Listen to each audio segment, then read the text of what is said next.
Assalamualaikum warahmatullahi wabarakatuh. Jumpa lagi bersama saya di channel Media Excel dan Aplikasi.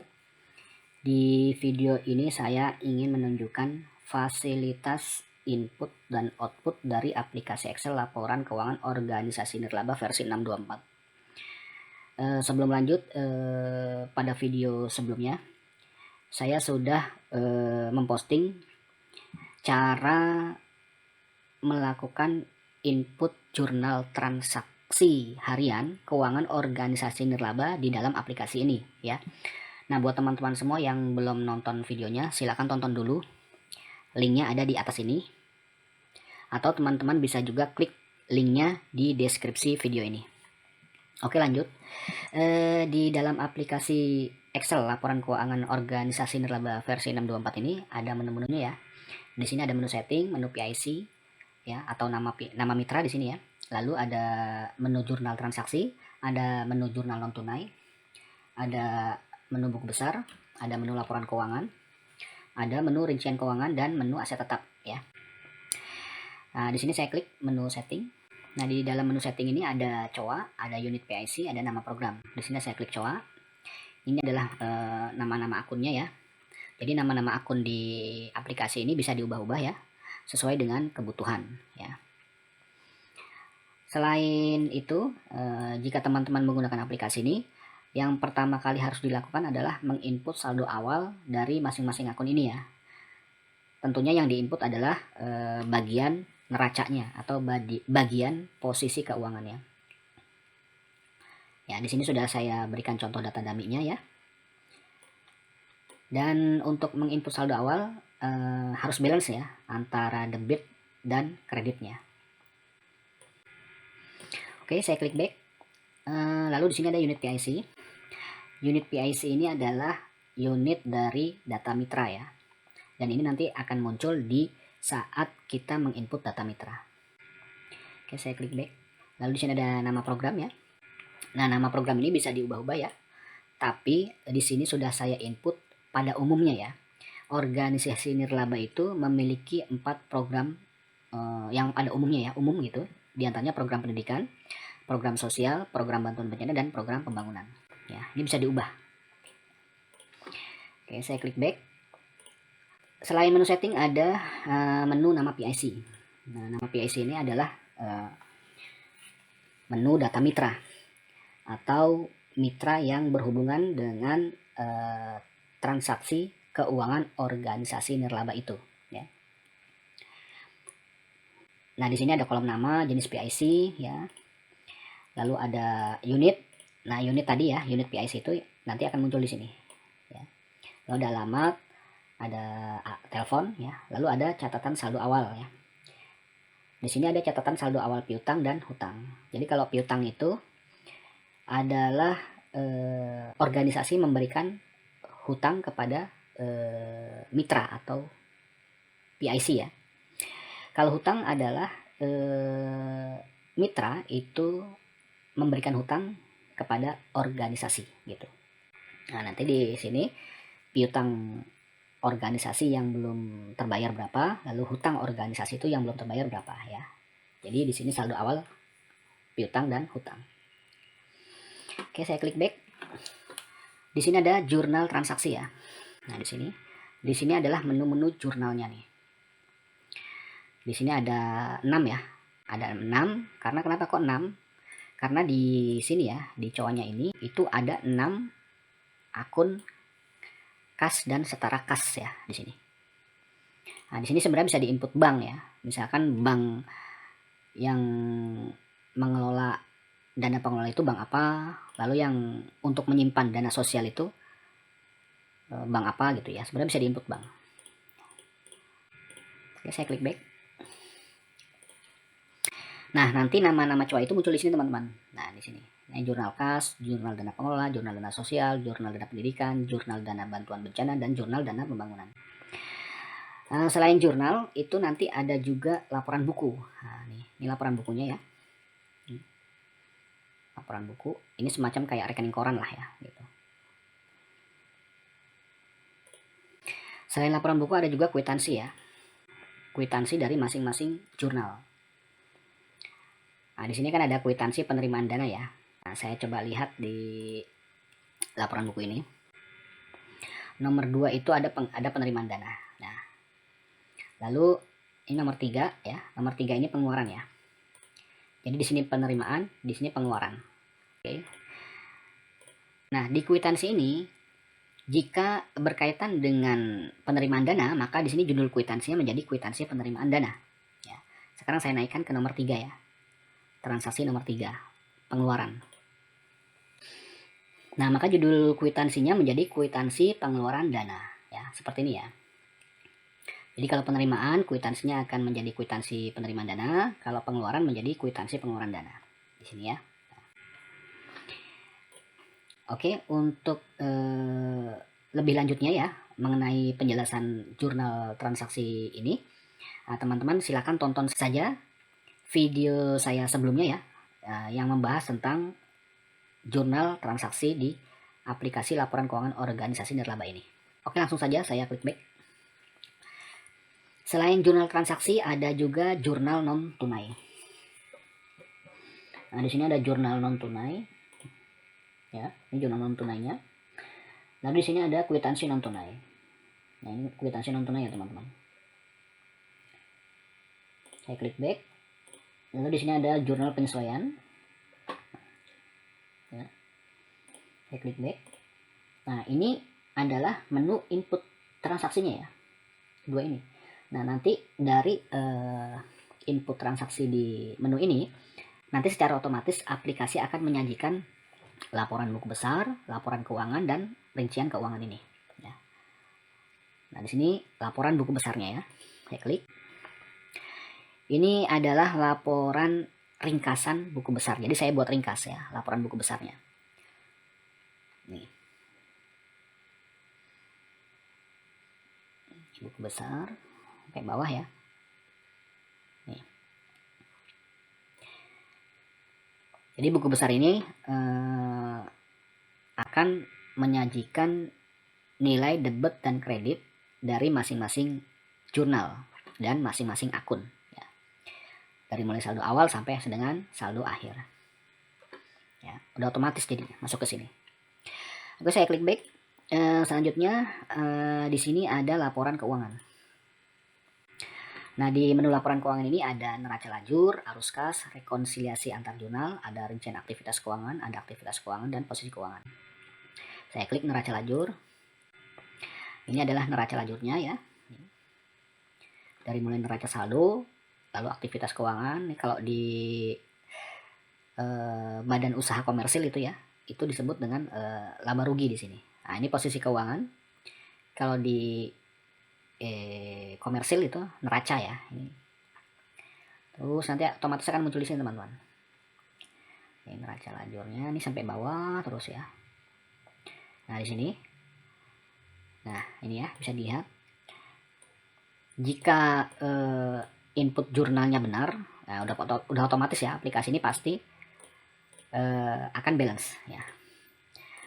Tapi saya jamin jika teman-teman menginput jurnalnya itu tidak salah pilih akun ya, itu pasti balance. Atau mungkin kalau jika terjadi mutasi antar jurnal ya, itu pasti balance. Tapi jangan khawatir, nanti di aplikasi ini ada yang namanya kontrol rekonsiliasi antar jurnal. Nanti saya kasih tahu ya. Nah, di sini ada aktivitas keuangan ya. Nah, di sini bisa dilihat, di sini ada, kalau di komersil itu ada labanya ya, laba. Namun kalau di nirlaba itu namanya surplus atau defisit. Nanti dari nilai surplus ini akan masuk ke posisi keuangan ini ya. Akan masuk di sini sehingga neraca atau posisi keuangan organisasi nirlaba tersebut menjadi balance. Ya. Oke, ini neraca lajur. Saya klik back. Ada arus kas ya teman-teman. Di sini arus kas. Nah, ini adalah arus kas. Nah, arus kas ini akan menginformasikan dana itu masuk dan keluarnya itu kemana aja. Ya, seperti ini ya. Nih. Nah, arus kas ini menggunakan metode langsung. Nah, ini sampai bawah. Nah, nanti akan menginformasikan ini. Dana periode awal 305 juta, sekian ya. Lalu ada kenaikan dan penurunan 18.885.000 minus ya. Lalu dana periode akhir 286.718.334. Nah, nilai ini itu sudah pasti sama dengan di sini teman-teman. Ini saya blok ya. Nah, ini bisa dilihat di bawah ini ya. 286.718.334. Nih, di arus kasnya 286.718.334. Sama kan? Oke, selain arus kas dan bank itu ada rekonsiliasi antar jurnal. Nah, rekonsiliasi antar jurnal ini itu fungsinya untuk mengontrol rekonsiliasi kas dan bank. Jadi untuk mengontrol catatan transaksi jika terjadi mutasi antar jurnal ya. Nah, kalau misalnya di sini ada mutasi ya, misalnya dana pengelola mengisi kas ya, dan kas transfer ke dana pengelola ya, maka di masing-masing jurnal ini harus diinput.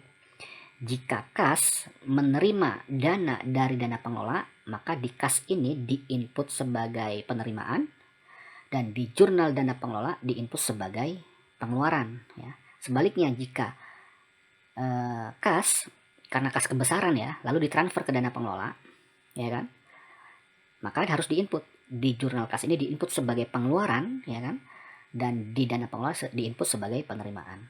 Nah, tapi kalau terjadi salah satu tidak diinput ya, maka di kontrol rekonsiliasi kas dan bank ini akan terjadi selisih ya.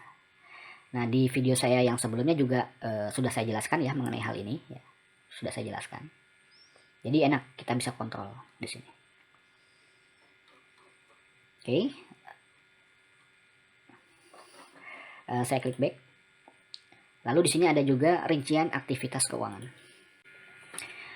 Nah, ini aktivitas keuangannya ya, dari mulai penerimaan dana sampai dengan penyaluran. Nih. Jadi per bulan ya di sini tuh. Bisa dilihat per bulan. Nih. Tuh ya.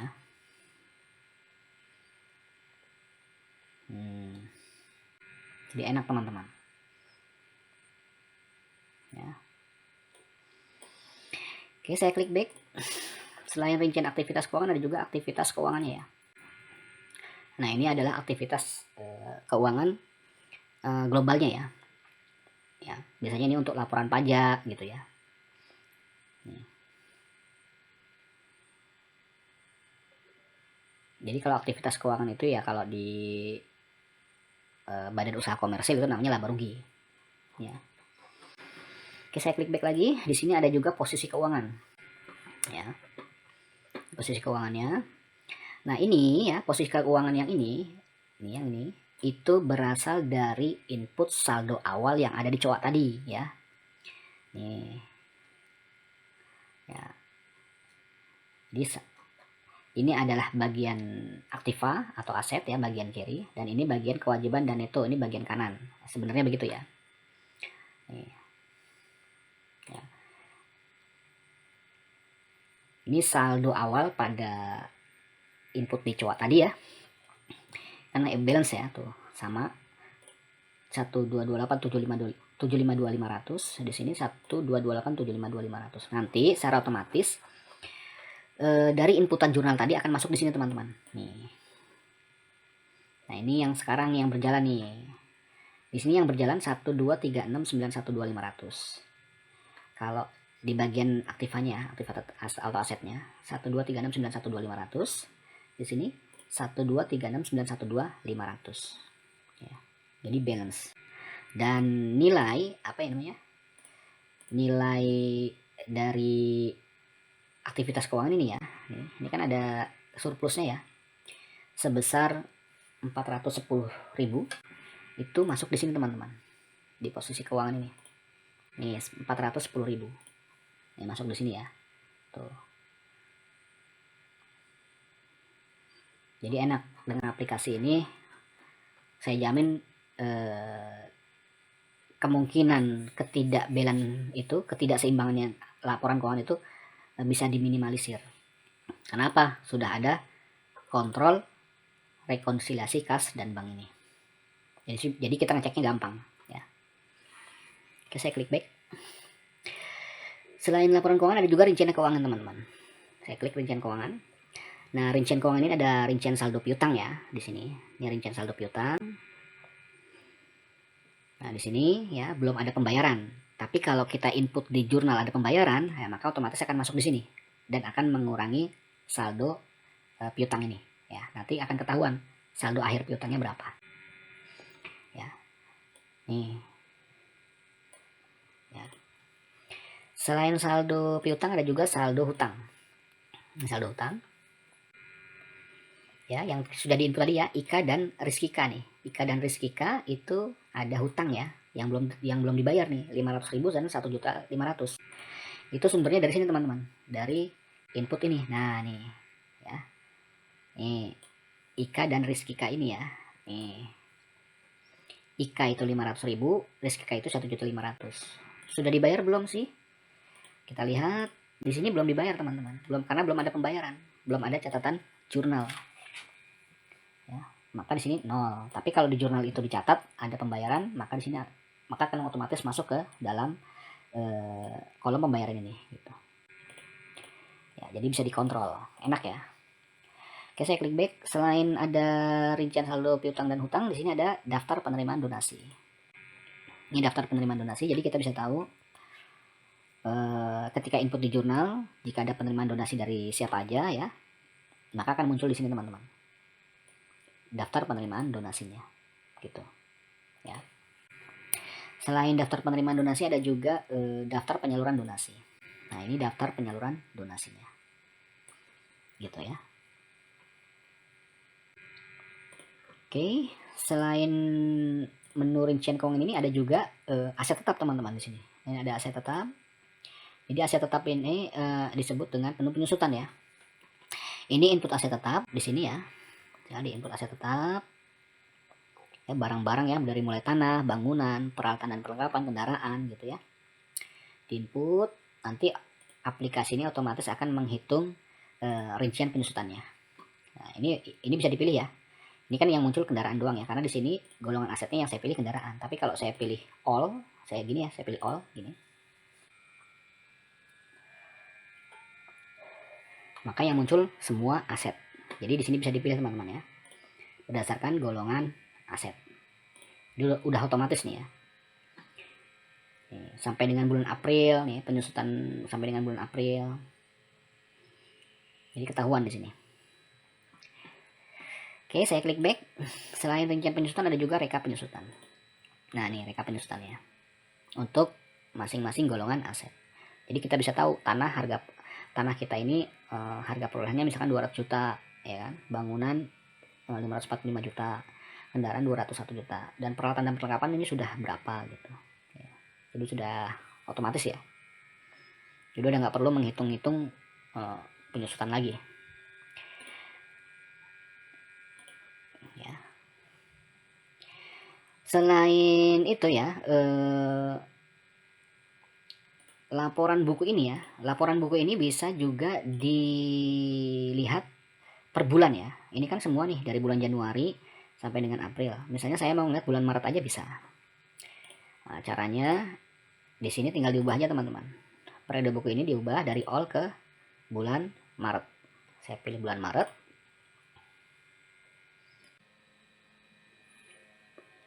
Kemudian saya klik jurnal transaksi lagi. Saya buka laporan buku. Nah, ya. Bulan Maret semua tuh. Nah, di sini bisa dilihat ya saldo sebelumnya. Nah, saldo sebelumnya ini berawal dari saldo akhir di bulan Februari. Ya. Nih.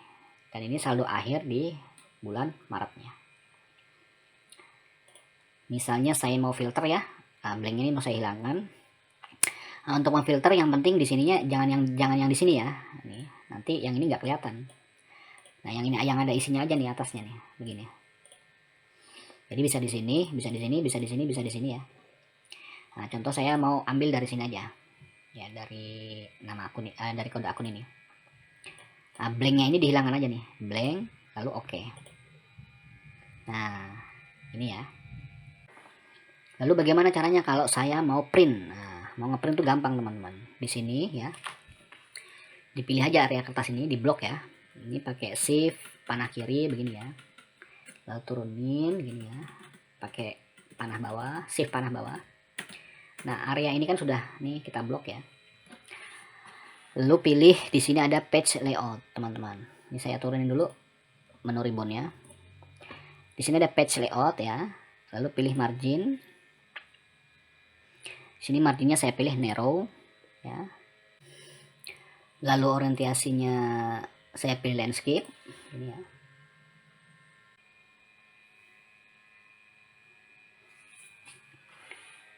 Lalu size nya saya pilih, misalnya saya pakai 4 lah ya. Lalu saya pilih set print area ini teman-teman. Print area, pilih print di sini ya, pilih print area lalu pilih set print area. Nah, setelah set print area, di sini kan masih ada garis ya. Nih. Nah, ini masih ada garis begini. Nah, kita turunin di sini skalanya teman-teman. Nih. Misalnya saya pilih 95, 90, 80 ya. Ini 80. Sudah ya, selesai. Lalu di sini bisa dilihat nih ini.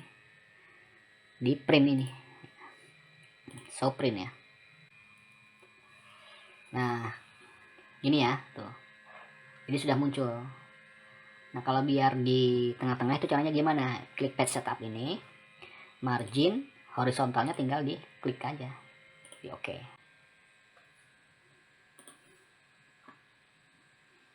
Nah, ya, sudah ada di tengah-tengah ya. Nih. Jadi kurang lebih seperti itu ya cara printnya. Oke, saya klik back. Nah, kurang lebih seperti itu fasilitas input dan output dari aplikasi Excel laporan keuangan organisasi nirlaba versi 624. Nah, buat teman-teman semua yang ingin menggunakan aplikasi ini atau ingin memperoleh aplikasi ini, silakan saja hubungi saya lewat email bisa, lewat WA bisa, atau telepon bisa ya. Dan alamat email serta nomor handphonenya itu saya sertakan di deskripsi video ini. Silakan saja hubungi saya kapan saja, selama saya sedang tidak mengendarai kendaraan pasti akan saya balas ya. Dari saya cukup sekian. Semoga bermanfaat. Salam media Excel dan aplikasi. Wassalamualaikum warahmatullahi wabarakatuh.